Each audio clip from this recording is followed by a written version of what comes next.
بسم اللہ الرحمن الرحیم۔ السلام علیکم، welcome to my YouTube channel Hooria. قربانی کا گوشت استعمال کرنے کی مدت۔ حضرت عائشہ رضی اللہ تعالیٰ عنہا فرماتی ہیں کہ ایک مرتبہ حضرت علی رضی اللہ تعالیٰ عنہ ہمارے یہاں طویل سفر سے واپس آئے۔ ہم نے انہیں قربانی کا گوشت پیش کیا تو انہوں نے فرمایا کہ میں جب تک نبی اکرم صلی اللہ علیہ وآلہ وسلم سے اس کے متعلق خود نہ پوچھ لوں اسے نہیں کھاؤں گا۔ چنانچہ انہوں نے آپ صلی اللہ علیہ وآلہ وسلم سے اس کے متعلق پوچھا تو آپ صلی اللہ علیہ وآلہ وسلم نے ارشاد فرمایا، ایک ذی الحجہ سے دوسرے ذی الحجہ تک قربانی کا گوشت کھا سکتے ہیں، یعنی پورا سال اسے استعمال میں لایا جا سکتا ہے۔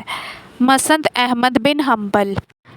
ڈیئر ویورز، اسی طرح کے مزید اسلامک ویڈیوز کے لیے میرے چینل کو سبسکرائب ضرور کیجیے گا تاکہ آپ کو میری اپلوڈ ہونے والی ہر نئی ویڈیو کا نوٹیفیکیشن ٹائم پر ملتا رہے۔ جزاک اللہ۔